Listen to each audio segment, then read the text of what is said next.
Hey everyone, welcome to Strange Stories, where we explore near-death experiences and supernatural stories from people who've had a glimpse of the other side. If you enjoy our content, please consider liking the video and subscribing to our channel. Without further ado, let's get to the story of the day. My mom kicked my dad out of the house when I was 3 years old. They had 4 children. I saw him once when I was 16, but do not remember the experience because it was too stressful and traumatic. 2 years after my dad left, my mother had a child from another man and raised the 5 of us on welfare without him. She was abusive physically, emotionally, and sexually towards us. There was strife between our mother and all of our relatives. Many people believed her to be mentally ill. I still believe she is. She spent most of the time away from home, and the 5 of us were used to being on our own. We had a family membership at the YMCA.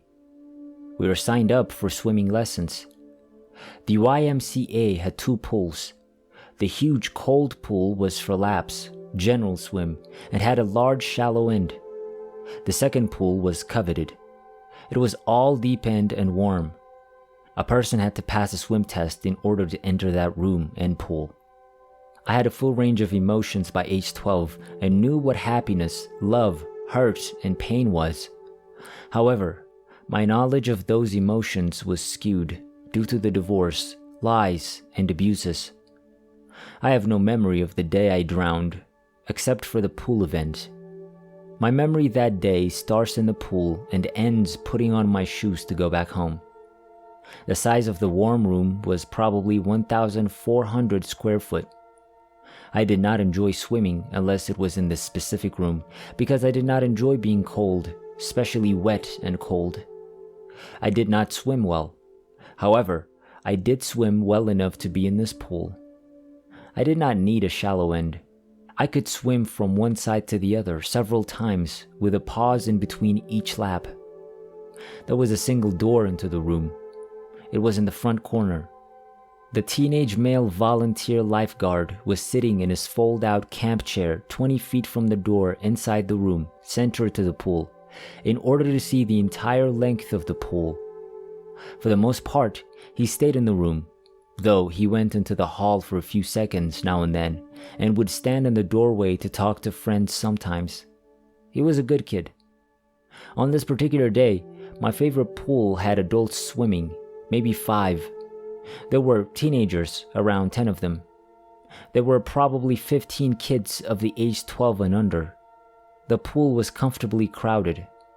There was enough space to take a few running steps from the wall and jump into the pool without hitting anyone. We were doing just that, even though it was not allowed. The room was echoing full blast from the sounds. Kids were screaming, playfully yelling at each other. Boogie boards were being argued over. Kids jumped into the water, and people were constantly getting out of the pool. During the summer, we would find ourselves at the pool regularly. This day was no different than any other. I was not extra hungry or full. I had no injuries. I was not emotional. I was a kid having an awesome summer day at the pool with our siblings. I remember having fun. My memory that day starts with me hanging onto the side of the pool and my older brother jumping into the pool near me with a newly obtained boogie board. When he surfaced, I yelled to him to let me have a turn on it. He laughed and started towards the other side of the pool, informing me he only just got the board and had not had a turn yet himself. I set out after him. I caught him in the center of the pool.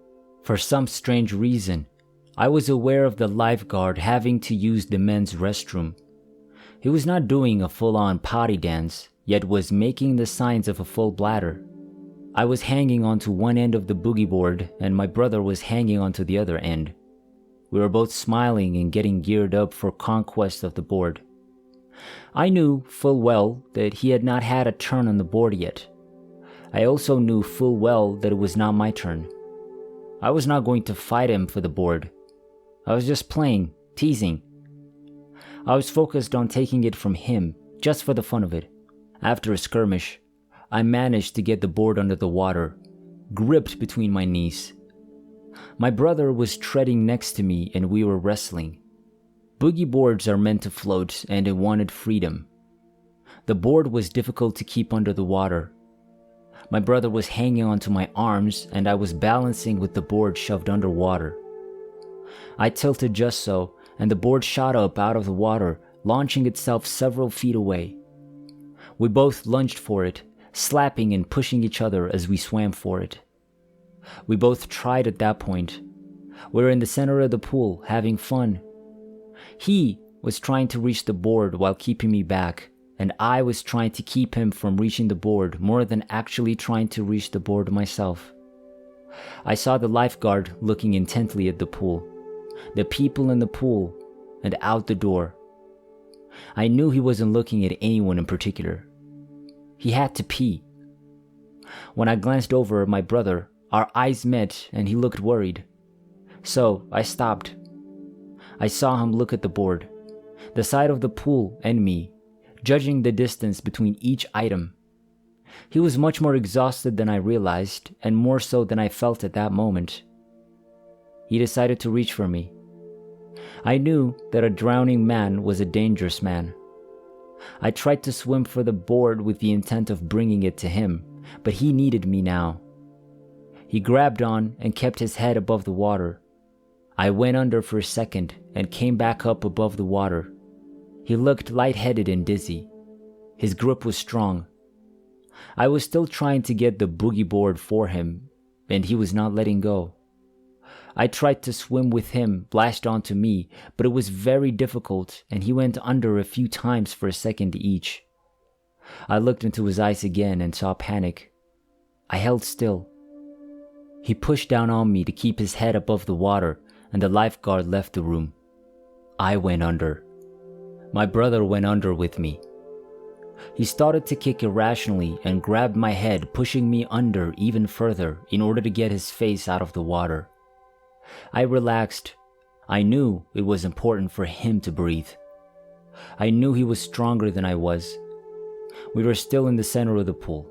Underwater, I could see all the kids playing, laughing, running, jumping, and screaming.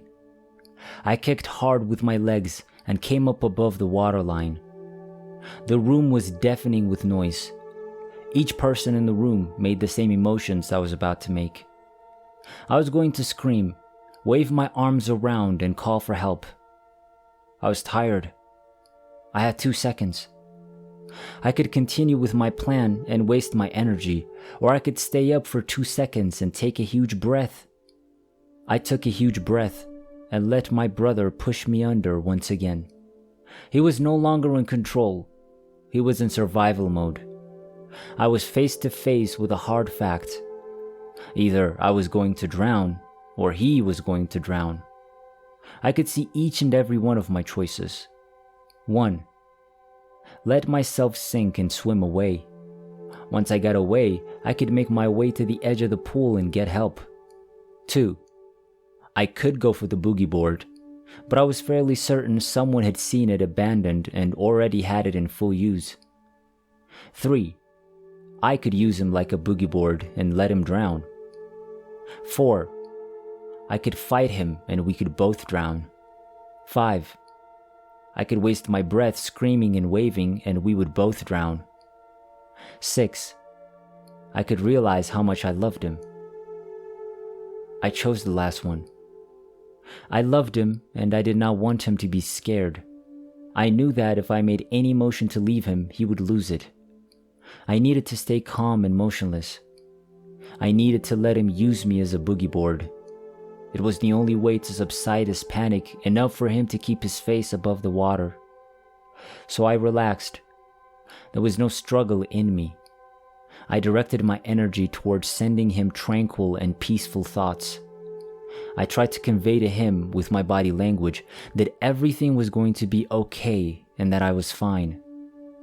When I felt him feel for me, I moved enough for him to know I was still alive.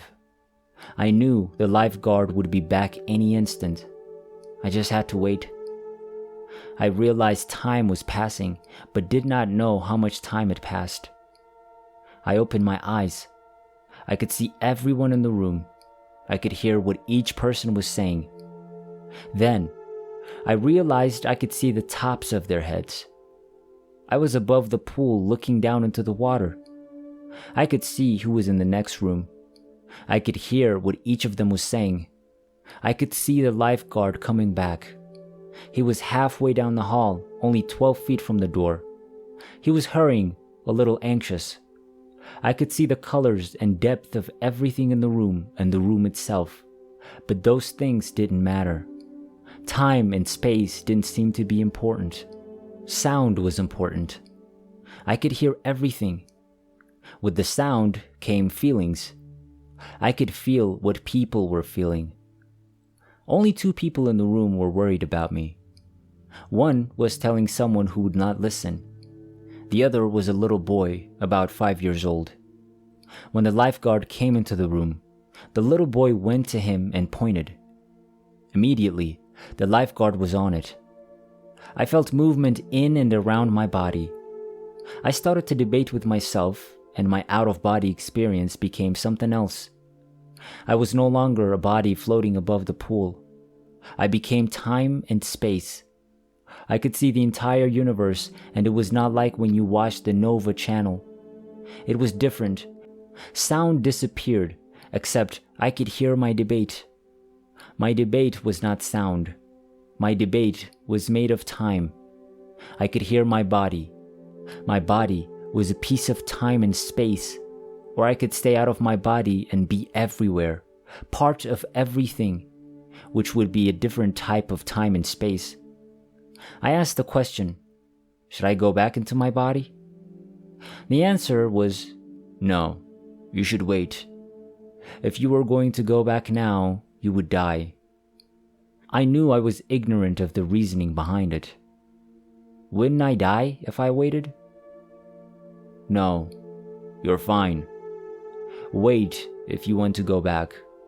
I will tell you when. I felt movement in my body again and knew I was still not dead.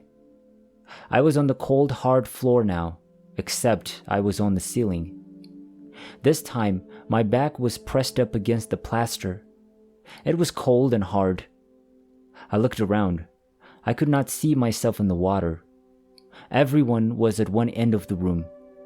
A ring of people were standing around a spot. There was a tense, dense thickness to everything. The air, the emotions, the sound, the time, the space, the bodies, the thoughts. I knew I was about to go back and I hesitated. Just for a moment, I didn't want to. I really didn't want to return. Before drowning, I was a very tiny speck of thought, time, space, and sound. I had been a piece of material, a piece of matter molded into a tight space with severe limits. I had been cut off from time and space. I had been stuck inside something that experienced sharpness, coldness, need, and the feeling of knowing I was wrong. I was forced to feel the wrong in my actions, feelings, physical sicknesses in the human body, and weakness in will. During the drowning, I was everything everywhere. The pieces of material and matter in the universe were not solid objects. I was the space between. I was everywhere at once. Objects didn't matter. Not one object was more important than another object. There was just time and space making up each object. There was time and space between each of those objects choosing not to be an object in that moment. I knew that when I went back, I would go back to being cut off. Those made me hesitate. It did not make me sad. It did not make me mad. I knew that, once again, objects that were not me would exert their supposed superiority over me. I knew that cold would be separated from heat. I knew that hunger would be separated from the rain. I knew I would have a very long, cold, lonely, and painful life. Anyone who has ever hesitated understands that hesitation only lasts a speck of a moment and is over before each of the reasons you hesitated surface. I knew I wanted to come back. I was waiting respectfully to be able to come back. I wanted to return to the phenomenon of running and jumping. I wanted to feel the warm breeze on my skin. I wanted to return to the perspective of being an object that could jump up against other objects that were not me. I wanted to exist as something that was apart from other things. I wanted to be something of my own. I wanted to be all by myself as an object separated from everything. That human body waiting for me was an experience to be had. It was an experiment I had only recently started, and I wanted to finish that experiment. I was pulled back into my body as the water left my lungs. I did not consciously go towards my body. I was pulled.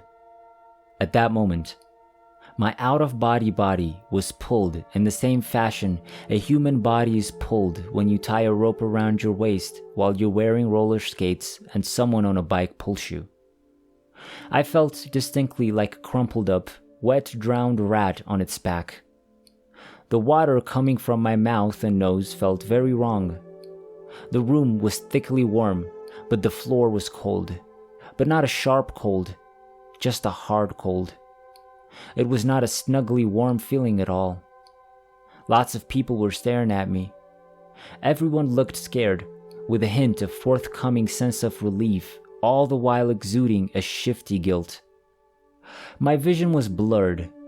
My eyes were foggy from the water and burned from the chlorine, which was odd because when I was on the ceiling, my sight was perfect. I was dizzy and my body felt very, very heavy, like lead. It was difficult getting up to stand. Someone helped me. I must have stayed a while in a room, but I don't remember. I do remember struggling to get my clothes on later, and it took forever to get on my socks and shoes. While tying my shoes, I remember slipping out of my mind for a while and drifting back and forth, in and out. It was definitely not an out-of-body experience.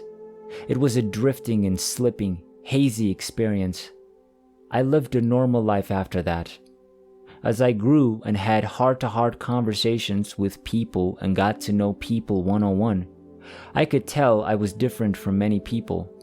I could tell the difference between those that were closed off and those who had been opened up. Some people understand the nature of things. Others don't. I'm religious and spiritual. I talk to God every second of the day. I'm not afraid to die. I look forward to it. Until then, I'm living life and doing what I believe is right. I like to experience many things. I live responsibly and fully. I believe in all things in moderation. I drink a few times each year. I've tried pot a couple times and even took mushrooms 3 times.